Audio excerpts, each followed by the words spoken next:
శ్రేష్టమైన నామంలో మీకు శుభాలు తెలియజేస్తూ ఉన్నాను. క్రిస్మస్ సీజన్ ఇది. ఈ సీజన్ లో మనము యేసుక్రీస్తు వారిని గురించి ఎక్కువ ఆలోచించవలసినటువంటి దినాలు అని మీకు జ్ఞాపకం చేస్తూ ఉన్నాను. దేవుడు మరి శరీరాన్ని ఎందుకు ధరించుకోవాల్సి వచ్చింది, ఎందుకు శరీర ధారణ అనే ప్రశ్నకు సమాధానంగా బైబిల్లో చాలా విషయాలు ఉన్నాయి, కానీ మనం గుర్తుపెట్టుకోవడానికి 3 విషయాలు మీతో ఈ సమయాన్ని బట్టి అందించాలని నేను ఆశపడుతూ ఉన్నాను. మొట్టమొదటిది యోహాను సువార్తలో మనకు కనబడుతుంది. ప్రభు అయిన యేసుక్రీస్తు వారు దేవుడై ఉండి శరీరాన్ని ఎందుకు ధరించుకున్నారో అక్కడ రాయబడింది. మొదటి అధ్యాయంలో నేను చదువుతూ ఉన్నాను, 18వ వచనం. యోహాను సువార్త మొదటి అధ్యాయము 18వ వచనం చదువుతూ ఉన్నాను. ఎవడను ఎప్పుడైనా దేవుని చూడలేదు, తండ్రిలోనున్న అద్వితీయ కుమారుడే ఆయనను బయలుపరచెను. పిల్లరా, యేసుక్రీస్తు వారు ఎవరు అంటే, ఇదిగో ఆయన శరీరాన్ని ఎందుకు ధరించుకున్నారో దాన్ని బట్టి మనకు అర్థమవుతుంది. ఆయన శరీరాన్ని ఎందుకు ధరించుకున్నారు, మానవుడు ఎందుకు అయ్యారు అని అంటే, పిల్లరా, తండ్రి అయిన దేవుని రొమ్మున ఉన్న అద్వితీయ కుమారుడే దేవుణ్ణి బయలుపరిచాడు. అనగా దేవుణ్ణి చూపించడానికి, దేవుడు ఎలా ఉంటాడో చూపించడానికి, దేవుని గుణలక్షణాలు ఎలా ఉంటాయో చూపించడానికి, దేవుని యొక్క అసలు శిశులైనటువంటి స్వరూపాన్ని చూపించడానికి యేసుక్రీస్తు వారు శరీరధారి అయ్యారు. మనం శరీరము, మనం దేవుణ్ణి ఎప్పుడూ చూడలేము. మన శరీరం లేనటువంటి మనుషులు ఎవరు కూడా చూడలేదు, ఎప్పుడూ చూడలేదు, ఎప్పుడు చూడలేదు దేవుణ్ణి. ఎంతో స్పష్టంగా ఈ 18వ వచనం చెప్తుంది, ఎవడు చూడలేదు, ఎప్పుడైనా కూడా దేవుని చూడలేదు. దేవుణ్ణి చూసి వచ్చాననేవాడే మానవుడు కూడా లేడు. మనిషే దేవుణ్ణి చూడగలిగినటువంటి మనిషి ఎవరు కూడా లేడు. మరి ఇప్పుడు మనకి దేవుడి గురించి ఎలా తెలుస్తుంది?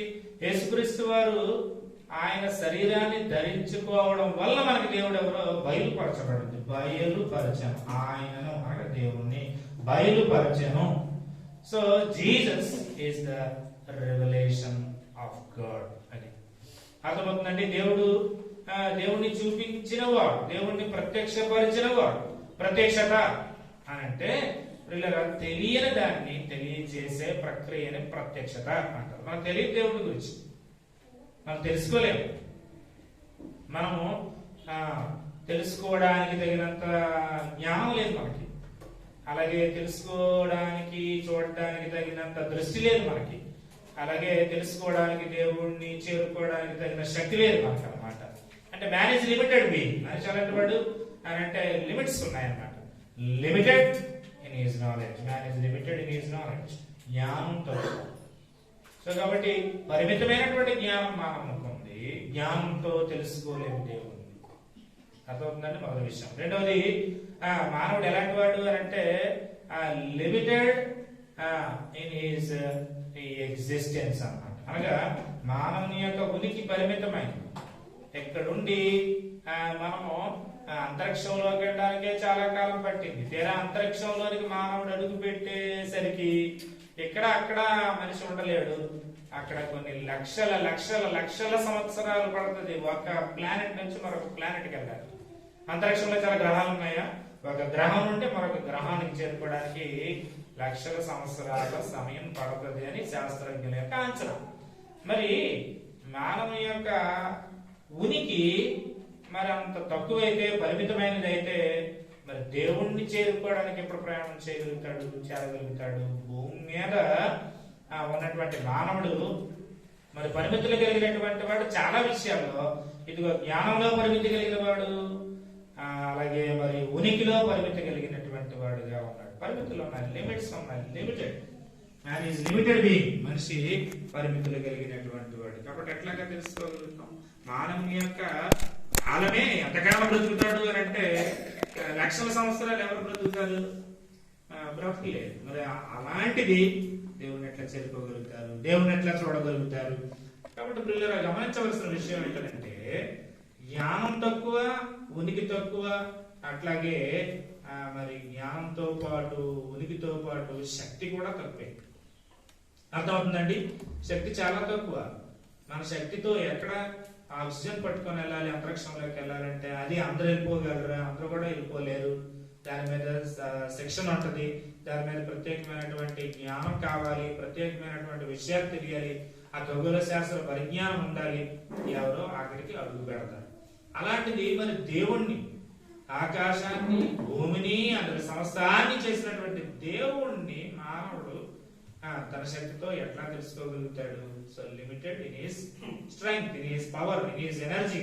కాబట్టి మానవుడుకి ఉండే శక్తి, జ్ఞానము, ఉనికి పరిమితమైనవి. ఇక దేవుడి దగ్గరికి వచ్చేసరికి దేవుని గుణ లక్షణాలు ఎలాంటివి అని అంటే, ఆయన సర్వశక్తిమంతుడు, ఆయన సర్వజ్ఞాని, ఆయన సర్వవ్యాపి. ఇంకా చాలా లక్షణాలు ఉన్నాయి. ప్రాముఖ్యంగా ఈ మూడింటిని మనం ఆలోచిస్తే కనుక సర్వశక్తిమంతుడే దేవుడు, సర్వజ్ఞాని అయినటువంటి దేవుడు, సర్వవ్యాపి అయినటువంటి దేవుడు. మరి ఆయన సర్వశక్తి, సర్వజ్ఞానం, సర్వవ్యాపకం అనేవి తగ్గించుకొని తక్కువ మోతాదులో పరిమితులు కలిగినటువంటి మానవుడి దగ్గరికి వచ్చి దేవుడు ఎవరో బయలుపరచకపోతే మానవునికి దేవుడి గురించి తెలియదు.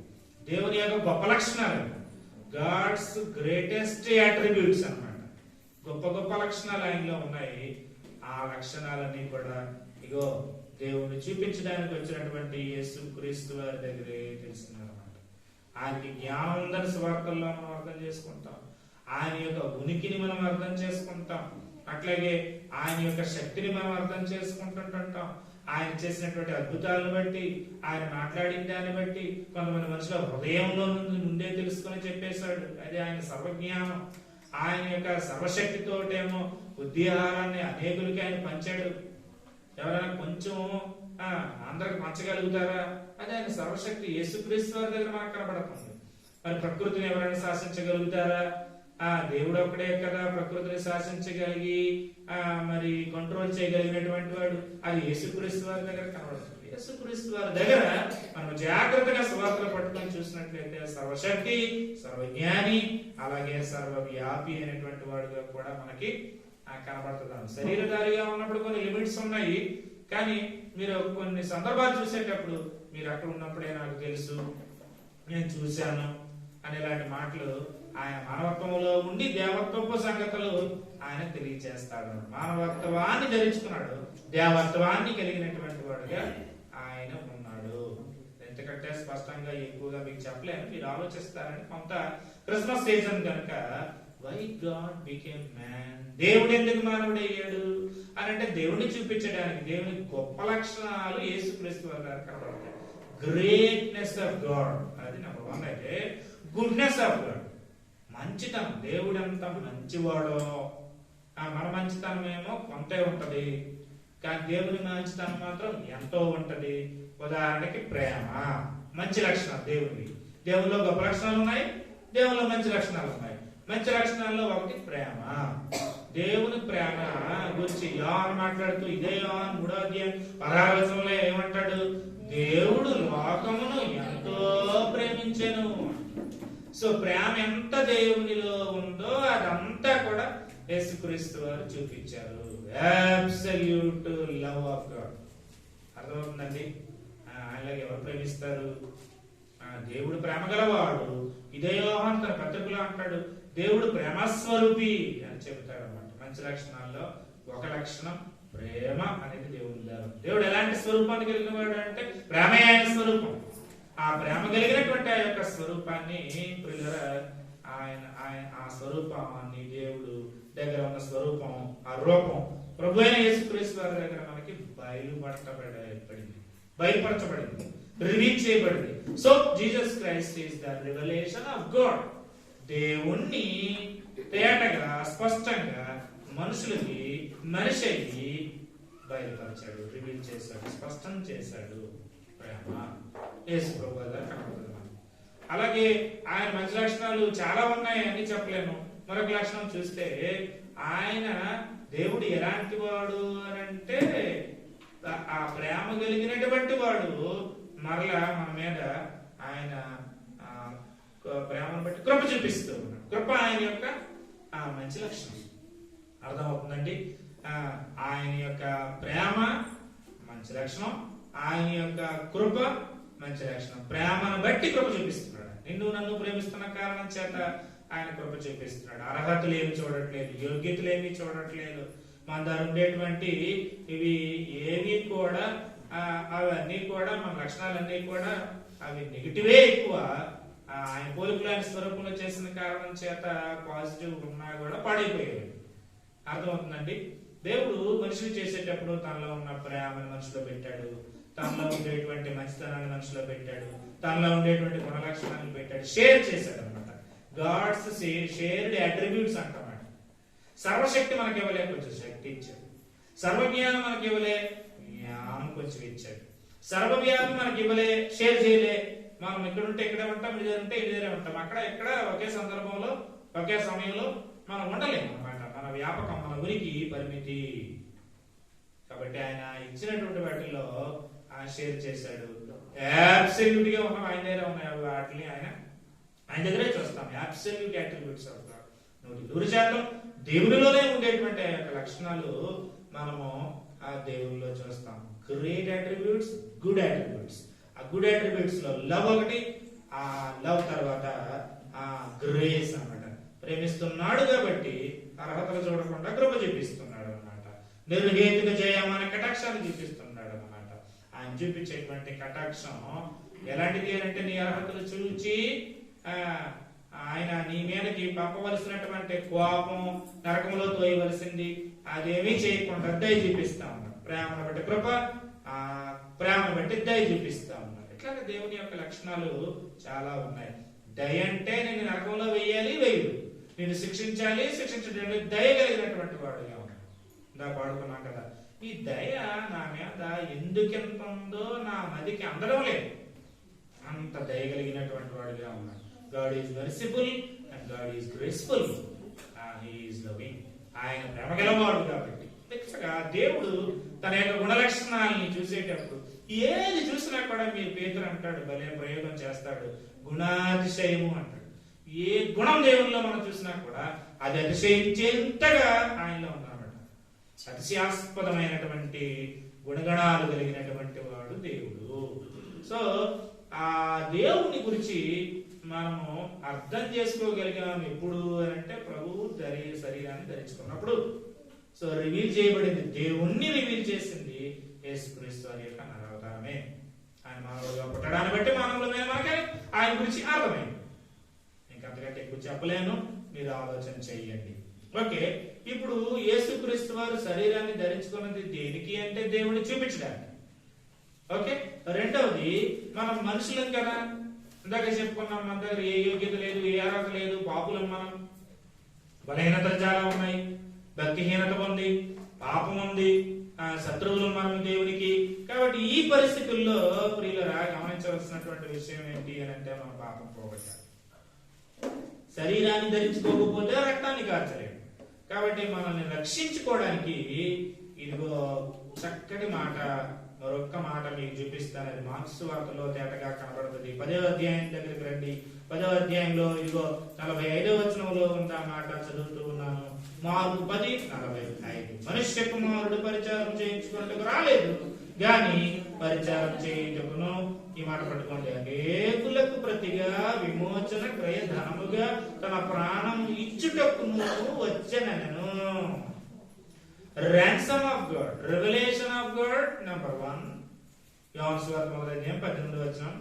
ఇగో యేసుక్రీస్తు వారు శరీరాన్ని ఎందుకు ధరించుకున్నారు దేవుడై ఉండి అని అంటే, శరీరమే మనము పాపులం కనుక పాపానికి ఏం చేయాలట, మనం పాపానికి బానిసలం గనక ఆ బానిసత్వంలో నుంచి మనం విడిపించబడాలి.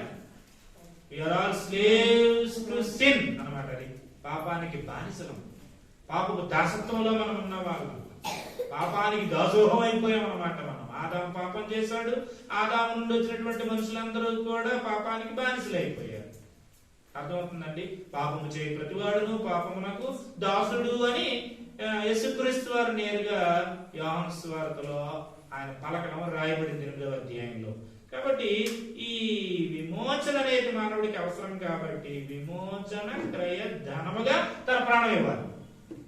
దేవుడు ప్రాణం ఎక్కడ ఇస్తాడు? దేవుడు ఆత్మస్వరూపుడు కనుక దేవుడు మానవుడైతేనే మానవుడికి ప్రాణం ఉంటుంది, ఆ ప్రాణం ఇవ్వాలి. విమోచన క్రయధనముగా అనేకులకు ప్రతిగా ఆయన విమోచన క్రయధనముగా తన ప్రాణము ఇచ్చుటకును వచ్చెను. ransom of God, ransom money of God, క్రయధనముగా తన రక్తాన్ని కార్చాడు. పాపం మనం చేసాము, ఆ పాపం పోగొట్టబడాలి అని అంటే విమోచన క్రయధనం చెల్లించడం అనేది మనం వింటూ ఉన్నటువంటి విషయమైనా గాని ఎంతో గొప్ప విషయం, అంత వేగంగా అంతుబట్టల విషయం. కానీ తన ప్రేమ అందులోనే అర్థమవుతుంది. మనం విమోచించబడ్డామని మనకు అర్థమవుతా ఉంది. ఎప్పుడైతే మనం ఈ విమోచనని మనం అనుభవించిన వాళ్ళమైతే ఇదిగో ఏమవుతుందో తెలుసా, మన దగ్గర కొన్ని లక్షణాలు కనబడతాయి. రక్షించబడ్డామనడానికి సూచనలు అన్నమాట, మనము విమోచించబడ్డామనడానికి సూచనలు అన్నమాట. ఇదివరకటి అంతటి పాపం చేయం రక్షించబడితే. అర్థమవుతుందండి? సూచనలు, సులువైన సూచనలు. ఇదిగో యోహాన్ అంటాడు, యోహాను తన యొక్క పత్రికలో, ఇదిగో పాపం అనేది మనం ఈరోజు చేశాము, కానీ రక్షించబడిన కారణం చేత, ప్రభువు నమ్ముకున్న కారణం చేత పాపం చెయ్యము, ఇదివరకట్లాగా చెయ్యం. ఒకవేళ చేశామనుకోండి తన మొదటి పత్రికలో చాలా తేటగా చెప్తాడు. పాపం చేసాం అనుకోండి, పాపం చేస్తే ఆ పాపంలోనే అలా ఉండిపోం. అదనమాట రక్షించబడ్డావా అని అంటే నన్ను నేను చూసుకుంటే, ఒకసారి పరీక్ష చేసుకుంటే, అవును నేను విమోచించబడ్డాను, ఇది వరకు పాపానికి దాసుడిని, కానీ ఇప్పుడేమో నేను పాపం చేయకుండా అందులో కొనసాగకుండా ఉంటున్నాను. మంచి మాట. యోహాను పత్రికలో 3వ అధ్యాయంలో ఇదిగో 9వ వచనంలో చెప్తాడు, దేవుని మూలముగా పుట్టిన ప్రతి వానిలో. విమోచించబడ్డం అంటే దేవుని మూలముగా పుట్టడం, తిరిగి జన్మించడం, క్రొత్తగా జన్మించడం. తల్లి గర్భం నుండి జన్మించినప్పుడు అదేమో మన యొక్క భౌతిక జన్మ. ప్రభువుని నమ్ముకున్న తర్వాత మనము తిరిగి జన్మించిన వాళ్ళం, ఇదేమో ఆత్మీయ జన్మ, స్పిరిచువల్ బర్త్ ఏర్పడితే. ఫిజికల్ బర్త్ అప్పుడు పాపం చేస్తాము, పుట్టుక నుండి ఉంటాయి అన్నమాట. ఈ పాప స్వభావం ఆదాము దగ్గర నుంచి వచ్చింది. కానీ ప్రియులరా, తిరిగి జన్మించిన వాళ్ళంగా న్యూ బర్త్, నూతన జన్మ, క్రొత్త జన్మ, ఆత్మీయ జన్మ అనేది దేవుని మూలముగా పుట్టడం అన్నమాట. Born from above, Born by God అనేటువంటి మాటలు. దేవుని మూలముగా పుట్టిన ప్రతి వానిలో ఆయన బీజం ఉంటుంది కనుక పాపం చేయడు. వాడు దేవుని మూలంగా పుట్టిన వాడు కనుక పాపం చేయజాడు. ఈ does not continue in sin. అర్థమవుతుందండి? కంటిన్యూ అవ్వం. అందులో ఒక సినిమా చూస్తాం అనుకోండి, కంటిన్యూ అవ్వం, ఎక్కడో సినిమా చూసుకొని కూర్చోం అనమాట. రక్షించబడిన వాళ్ళమైతే ఆయన బీజం ఉంది కనుక పనిచేస్తుంది అనమాట. దేవుని మూలంగా పుట్టాం కనుక ఈ లక్షణాలు కనబడతాయి అన్నమాట మనకి. అర్థమవుతుందా? ఇలాంటి లక్షణాలు చాలా మాట్లాడతాడు. నీతిగా బ్రతుకుతాం. ఇదిగోండి చూడండి, ఇదే యోహాను పత్రికలో 2వ అధ్యాయం 29వ వచనంలో అంటాడు, ఆయన నీతిమంతుడు, మీరు ఎరిగి ఉన్న ఎడల నీతిని జరిగించే ప్రతివాడును ఆయన మూలముగా పుట్టి ఉన్నాడని ఎరుగుదము. నీతిని జరిగించే మనస్తత్వం వస్తాం. అర్థమవుతుందా? నీతిని జరిగిస్తాం, పవిత్రతను కలిగి ఉంటాం, పాపంలో కొనసాగం, విమోచించబడ్డాం కనుక, తిరిగి జన్మించాము కనుక అందరి యొక్క లక్షణం వస్తుంది. దేవుని మూలముగా పుట్టిన అని ఈ పత్రిక నిండా చాలా మాటలు మాట్లాడతాడు. చూడండి 7వ వచనం 4వ అధ్యాయం ఇదే యోహాను పత్రికలో, ప్రియులారా మనం ఒకరినొకడు ప్రేమించము, ఒకరి పట్ల ఒకరికి ప్రేమ వస్తుంది అన్నమాట. నువ్వంటే నాకు ప్రేమ, నేనంటే నీకు ప్రేమ. అది దైవికమైనటువంటి ప్రేమ అన్నమాట. ఎందుకు? దేవుని మూలంగా పుట్టాం కనుక, అవతల వాడు పుట్టాడు కనుక, అవతల స్త్రీ కూడా పుట్టింది కనుక, అవతల పురుషుడు కూడా పుట్టాడు కనుక, క్రీస్తునందు తోబుట్టువులు కనుక ఒకరినొకడు ప్రేమిస్తాం. ఏదనగా దేవుని మూలంగా ప్రేమ అనేది కలుగుతూ ఉంది. ప్రేమించే ప్రతి వాడు దేవుని మూలంగా పుట్టిన వాడే దేవుని ఎరుగును. చూసారు? అర్థమవుతుందండి? దేవుణ్ణి ప్రేమిస్తాము, మనుషుల్ని కూడా ప్రేమిస్తాము. ఇదిగో 5వ అధ్యాయం 1వ వచనంలో ఇక్కడే ఉంది, యేసే క్రీస్తు అయి ఉన్నాడని నమ్ము ప్రతి వాడును దేవుని మూలముగా పుట్టి ఉన్నాడు. పుట్టించిన వారిని ప్రేమించి ప్రతి వాడును ఆయన మూలముగా పుట్టిన వారిని ప్రేమించను. దేవుని పట్ల ప్రేమ, మనుషుల పట్ల ప్రేమ విమోచించబడిన వారి దగ్గర ఉండేటువంటి లక్షణాలు.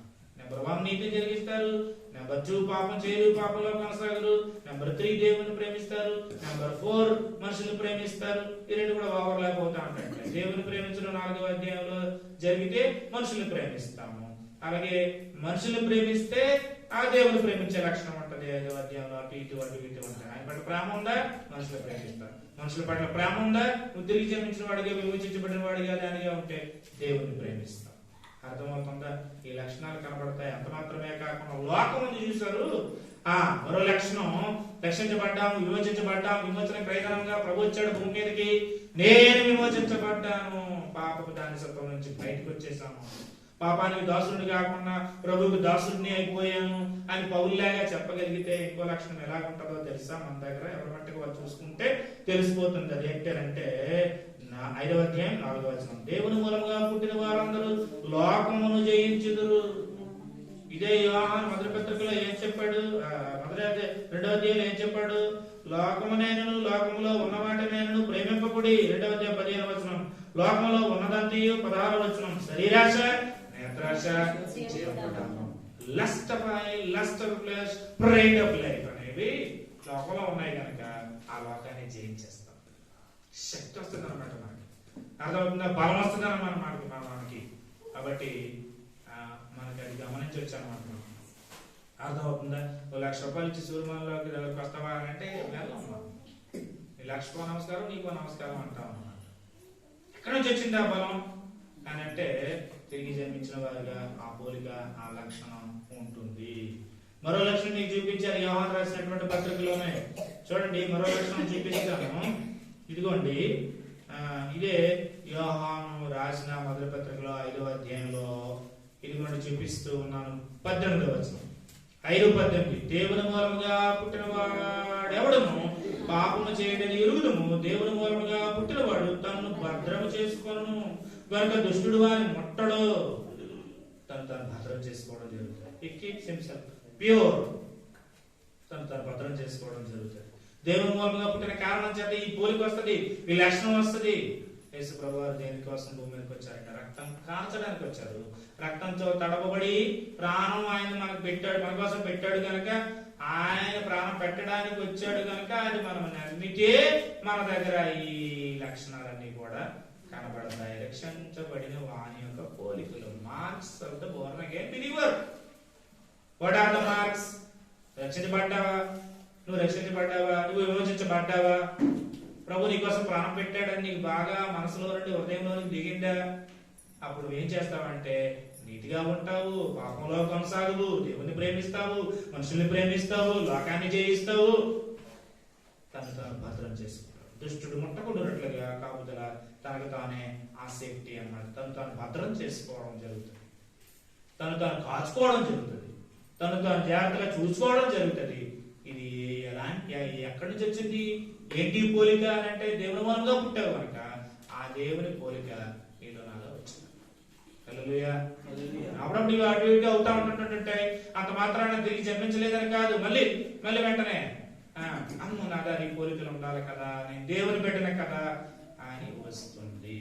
కాబట్టి ఇక్కడ ఎక్కువసేపు అంశం చివరికి ఒక విషయం చెప్పి నేను ముగిస్తాను.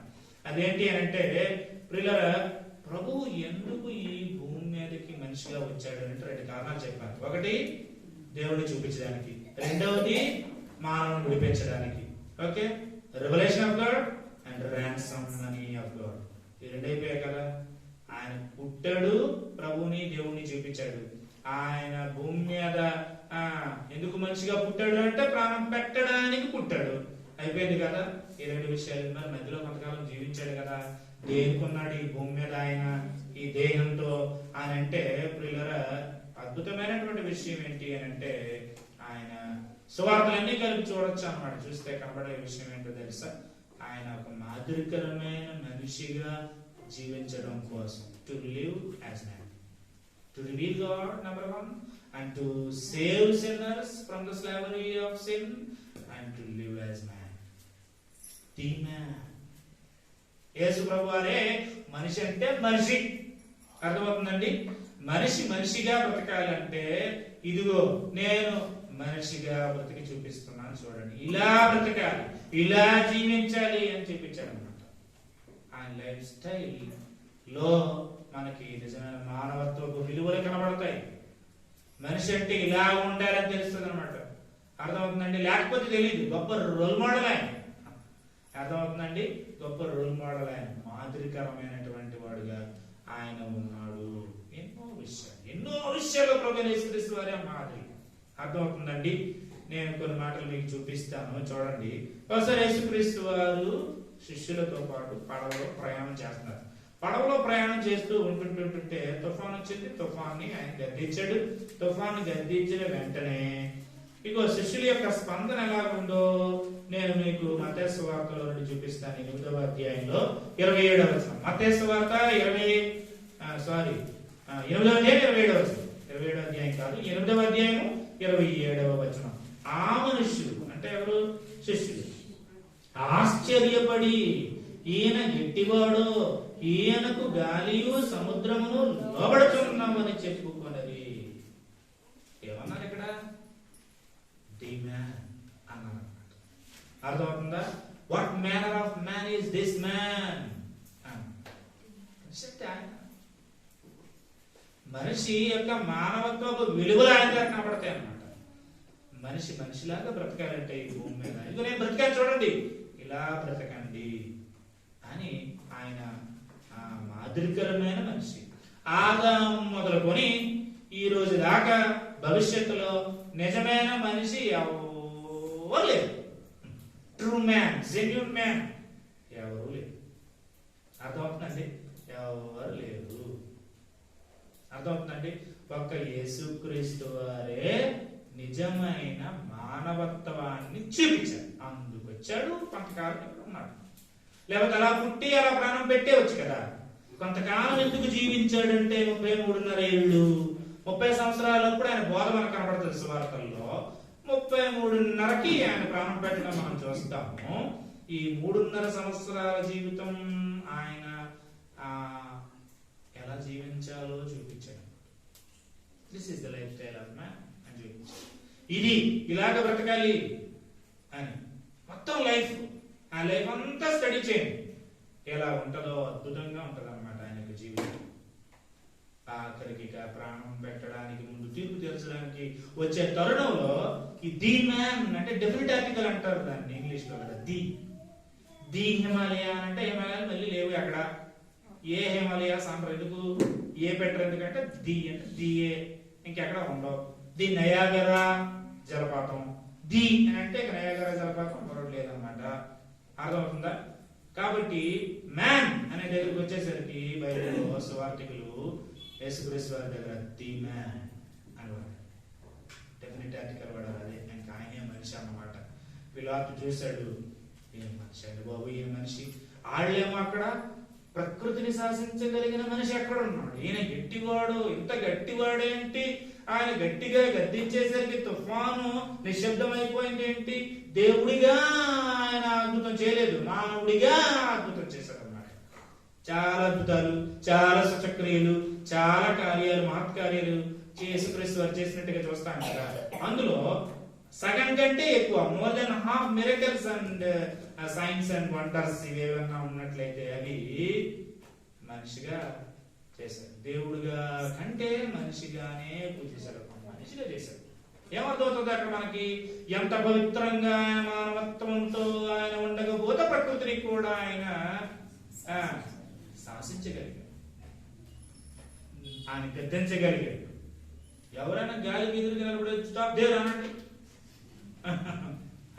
నీళ్ళు ప్రవాహాలు వచ్చేస్తే స్టాప్ దేర్ అని అనండి.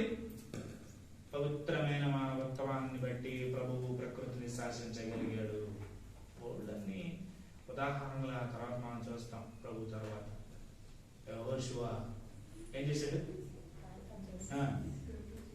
సూర్యుడిని,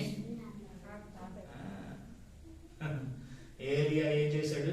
వర్షం పక్కనట్లుగా ప్రార్థన చేస్తే ఆగింది. అఫ్కోర్స్ ఈ ప్రార్థన చేస్తే జరిగింది, ఆయనేమో స్టాప్ దేర్ అన్నాడు సూర్యుడిని. ఇసరా పవిత్రమైన మానవత్వం. జాషువా గురించి మనం చూస్తే ప్రియులారా ఎలాగుంటది అంటే, ఆయన జీవించిన జీవితం ఇగో ప్రభువుని వాళ్ళు ముందుగానే చూశారు అన్నమాట. పాత నిబంధనలో ఉన్నారు కానీ ప్రభుని చూశారు.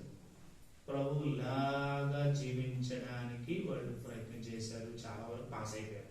వాళ్ళు ట్రయంఫ్ లో నడిపించింది అన్నమాట. అర్థమవుతుందా? వాళ్ళ లైఫ్ అట్లాగా ఉందన్నమాట, వాళ్ళ లీడింగ్ అట్లా ఉందన్నమాట, వాళ్ళ లెగసీ అట్లా ఉందన్నమాట. కాబట్టి మంచి వారసత్వాన్ని వదిలిపెట్టారు ఈ భూమి మీద, ఆత్మీయ వారసత్వం. ఆస్తి వదిలిపెట్టి వెళ్ళిపోయాడు, పిల్లలు పంచుకుంటాం చూసారా?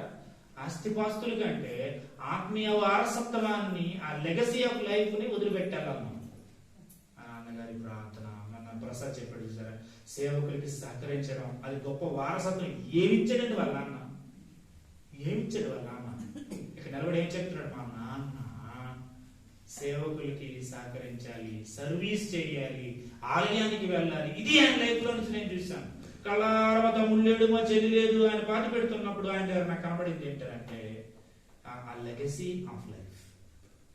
ఆయన మాకు చెప్పాడు, నాన్న గుడికి ఆదివారం నాడు తప్పకుండా వెళ్ళాలరా అని. అది ఆయన విడిచిపెట్టినటువంటి లీడింగ్, అది మమ్మల్ని అలా లీడ్ చేశాడు. ఆయన గుడికి వెళ్ళాలరా నాన్న అని 40 ఏళ్ళకే చనిపోయాడు ఆయన దాదాపుగా. కానీ విడిచిపెట్టినటువంటి ఆ స్వాస్థ్యం, ఆస్తి, ఆత్మీయ సంపద చూడండి. ఇలా వాళ్ళని ఎలాగ లీడ్ చేశాడో, వాళ్ళకి ఎలాంటి లెగసీ ఆఫ్ లైఫ్ చూపించాడో, ఎలాంటి లైఫ్. సేవకులు, విశ్వాసులు అందరూ కలిసి, ఇదిగో ఎక్కడేమో భార్య బిడ్డలిద్దరు ఇక్కడ ఉంటే వాళ్ళంతా కలిసి ఆ సేవకుల దగ్గర ఆయన జీవితం కనబడింది కనుక వాళ్ళు ఆయన తీసుకెళ్లి వాళ్ళ సొంత ఖర్చులతో చక్కగా ఆ సంఘం ఆ రోజు సమాధి చేశారు. ఎక్కడి నుంచి వీళ్ళు వెళ్ళడానికి లేదు ఢిల్లీకి, అక్కడ నుంచి వాళ్ళు రావడానికి లేదు, ప్రసాద్ రావడానికి లేదు. పరిస్థితుల్లో ఏంటి మిగిల్చెళ్ళినటువంటి ఆస్తి అంటే లైఫ్. ఎలా బతికాము? How long we are living is not important, how well we are living is so important. పాపము చేసి దుష్కార్యములు చేసి వాడు దీర్ఘకాలం బ్రతికినా, నీతిమంతులు దీర్ఘకాలం బ్రతకక్కర్లేదు. హంస 6 మాసాలే బతుకుతుంది. కావు కావు కావు కావు కావు కావు కావు కావు కడల్లా బతుకుతుందట. అబ్బా కాగలే ఎంత బాగున్నా మనం, హంసలాగా ఎంత బాగా నడుతున్నాం అంటాం. 6 మాసాలే నా వయసు ఎంతో తెలుసా అనేవాడు ఒక ఆయన. మాకు తెల్లటి బట్టలు వేసుకున్నాం, 6 గుడ్లు తింటాను నేను, 7 ముందులు ఇస్తాను నేను, తెల్లటి బట్టలు వేస్తాను నేను అని చెప్తుండేవాడు అనమాట. పోలేండి అనుకునేవాళ్ళం. ఏ వదిలిపెట్టాడు అంటే బాగా తినేసి వెళ్ళానని అది వదిలిపెట్టాడు అన్నమాట. అలా లేచామా, టిఫిన్ చేసామా, మధ్యాహ్నం భోజనం చేసామా, రాత్రి భోజనం చేసామా, పడుకున్నామా, రాత్రి రొట్లు, మధ్యాహ్నం కాకలు, ఉదయం పాపలు, ఏ తిన్నామా, ఉన్నామా, పట్టేసామా, తిరిగామా, ఇవన్నీ కూడా జీవితం అవసరం చేస్తాము. బట్ లెగసీ ఆఫ్ లైఫ్, యొక్క జీవితం దగ్గర కనబడే ఆత్మీయ వారసత్వం ఎంత అంతా కాదు. ఆయన బతికిన తీరు చూస్తుంటుంటే ఇలా బతకాలి. అర్థమవుతుందంటే మన దేశంలో 2 మహాత్మా అన్నారు. ఒకరేమో మోహన్ దాస్ కరమ్చంద్ గాంధీ, మహాత్మా ఆయన మనమన్నాం, కానీ ఇగో పరమాత్ముడైనటువంటి వాడు ప్రభు దగ్గర నాకు కనిపిస్తున్నాడు అని మహాత్మా అని మనం పిలిచిన Mohan Das Karamchand Gandhi ever lived man on this earth అన్నాడు. ఇలా ఎవడు కూడా బతకలేదు భూమి మీద అని చెప్పాడు. ఏంటా జీవితం, ఏం జీవితం నిజంగా అని ఆ జీవితాన్ని గూర్చి చెప్పడం మనం దేవుని యొక్క వాక్యంలో, చరిత్రలో చాలా చూస్తాం అన్నమాట. ఈ దగ్గరికి వెళ్ళిపోయి మనం ముగించేద్దాం. ఎవరు పిలాతు అంటాడు యోహాను సువార్తలో, ఇదిగోండి చూడండి, యోహాను సువార్త 19వ అధ్యాయం. ఇక్కడ ప్రార్థన చేసుకుందాం. పెద్ద అక్షరాలతో ఏమంటే 19వ అధ్యాయంలో ఎవరి బైబిల్లోనే ఇంచుమించు ఉంటది అది. ఇదిగో ఈ మనుషుడు, behold the man, behold the man. What manner of man is this man అని శిష్యులు పడవలో సముద్రంలో చెలరేగిన తుఫాను గద్దించినప్పుడు ఎంత గట్టివాడైనా what manner of man is this man. ఇక్కడ ఏమంటున్నాడు? ఏంటి సార్లు అంటాడో ఇంకో మాట చూడండి, ఏమంటాడు 4వ వచనంలో, ఇదిగో ఈయన యందు ఏ దోషమును నాకు కనబడలేదు అన్నాడా? మళ్ళీ 6వ వచనంలో చూడండి, ఆయన యందు ఏ దోషమును నాకు కనబడలేదు. ఏ మాటలండి బాబు, ఎన్నిసార్లు ఆ మాట అంటాడు, ఈయన యందు నాకు ఏ దోషమును కనబడలేదు. చూడండి 38వ వచనంలో, అతని యందు ఏ దోషమును నాకు కనబడలేదు. 18వ అధ్యాయంలో మనకి 38వ వచనంలో కనబడుతుంది, అతని యందు ఏ దోషమును నాకు కనబడలేదు, ఈయన యందు నాకు ఏ దోషమును కనబడలేదు, నిర్దోషి, the man. Hallelujah, the man. మీరు హెబ్రీ గ్రంథంలో చూస్తే this man man is man అంటే మనిషి అంటే ఇలా ఉండాలి. ఓ కవి అంటాడు, మనిషి మానవత్వపు విలువని చాలా కోల్పోయాడు. మానవత్వం లేదు మనకి చాలాసార్లు. మానవత్వాన్ని మర్చిపోయాము. తల్లిగా మానవత్వం మర్చిపోతా ఉంటుంటాం, తండ్రిగా మానవత్వం మర్చిపోతా ఉంటుంటుంటాం, సాటి మనిషిగా మానవత్వం మర్చిపోతా ఉంటుంటుంటాం, పొరుగువాడిగా మానవత్వం మర్చిపోతూ ఉంటుంటుంటాం.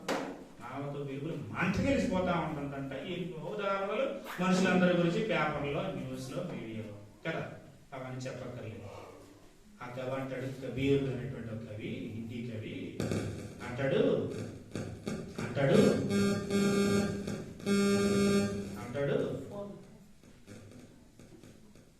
అంటాడు మనిషి చేపను చూశాడు, ఈదలో నేర్చుకున్నాడు ఇలా ఎగాలి అని. చేపను చూసి పక్షిని చూసి ఎగరాలి, ఇలా ఎగరాలి అని నేర్చుకున్నాడు. పక్షిని చూసి ఎగరడం నేర్చుకున్నాడు, ఎగరడం. చేపను చూసి ఈదడం నేర్చుకున్నాడు, ఈదడం. కానీ మనిషిగా బతకడం మర్చిపోయాడు. మనిషిగా బతకడం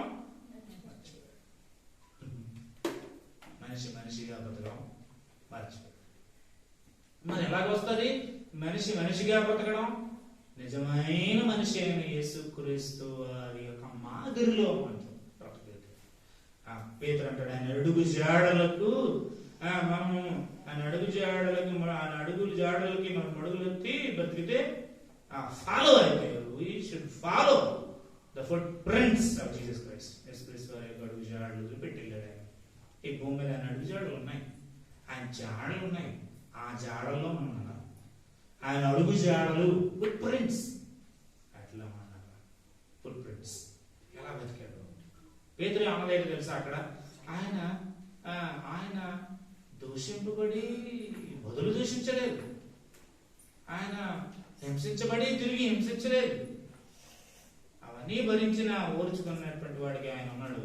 ఆయన అడుగు జాడల్లో మనకి మాదిరి ఉంచిపోయిన మోడల్ ఫుట్ ప్రింట్స్ ఫాలో అవ్వాలి. మనం ప్రార్థన చేసుకుందాం. ప్రభువా, నువ్వు ఎందుకు వచ్చావు అని అంటే దేవుని చూపించడానికి. నువ్వు ఎందుకు వచ్చావు అని అంటే నా కోసం ప్రాణం పెట్టడానికి. దేవా, నువ్వు ఎందుకు వచ్చావు అని అంటే నేను నీ పోలికలో నడుచుకోవడం కోసం, నీ మాదిరిలో నడుచుకోవడం కోసం నీ భూమి మీద జీవించావు. జీవించడానికి జన్మించావు అదన్నమాట. నిజమైన మనిషి ఎలా జీవించాలో చూపించడానికి ఆయన జన్మించాడు. ఎందుకు జన్మించాడు? ఆయన నిజమైన కారణ జన్ముడు అన్నమాట. ఏంటి ఆ కారణ జన్మ?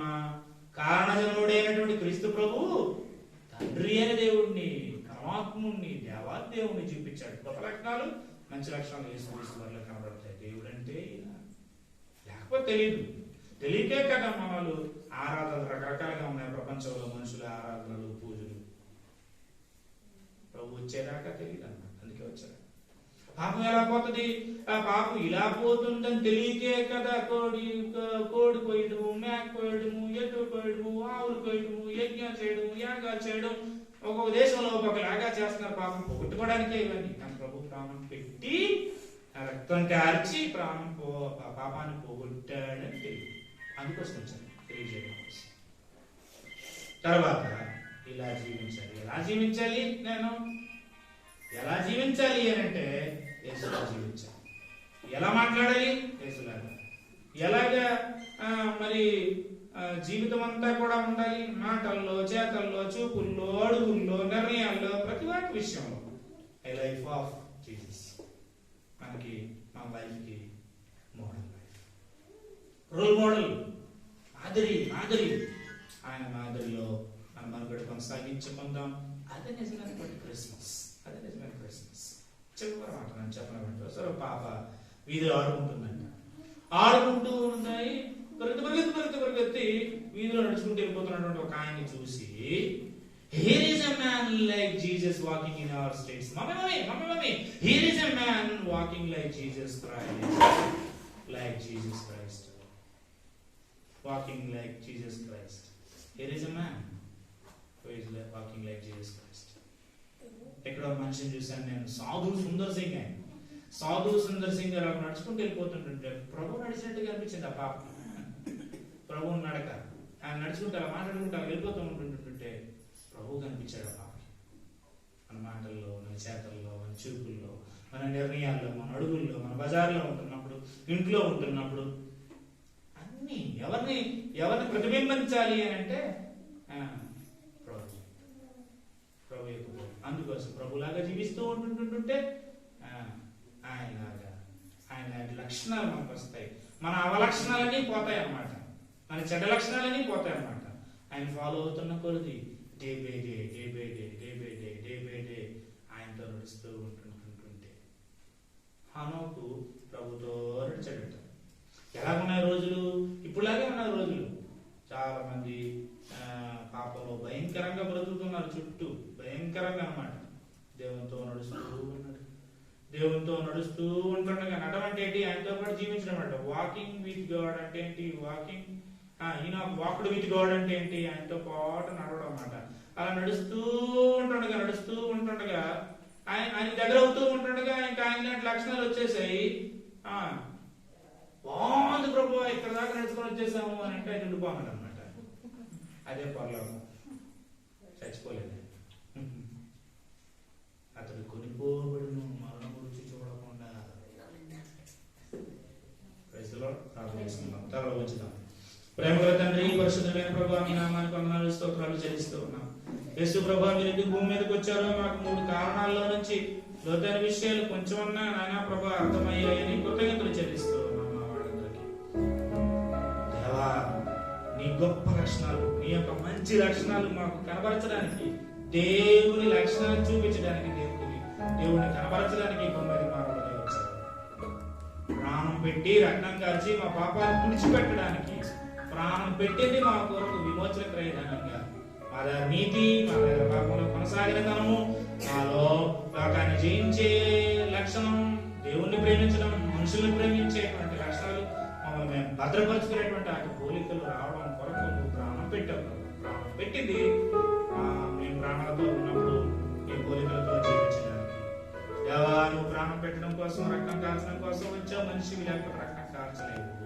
పాప శరీరాకారాన్ని ధరించుకున్నావు. నీకు వందనాలు. నీ పోలిక చూపించడానికి, నీ జీవిత పద్ధతి, జీవిత సరళి, జీవన శైలి ఈ భూమి మీద కొన్ని సంవత్సరాలు బ్రతికి చూపించావు. మానవత్వం నీ దగ్గర నుంచి, ఆథెంటిక్ హ్యూమానిటీ నీ దగ్గర నుంచి మేము చూచి మీ యొక్క ఫుట్ ప్రింట్స్ ని ఫాలో అవ్వడానికి, మేము ఫాలో అవ్వాల్సింది మిమ్మల్ని. మీకంటే మాదిరి మాకు ఇంకెవరు లేరు.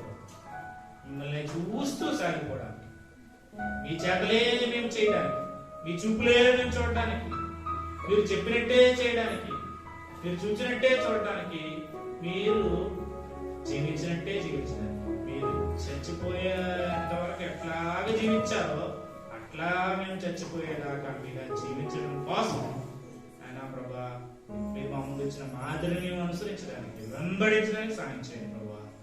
యేసు నామమున వేడుచున్నాము తండ్రి.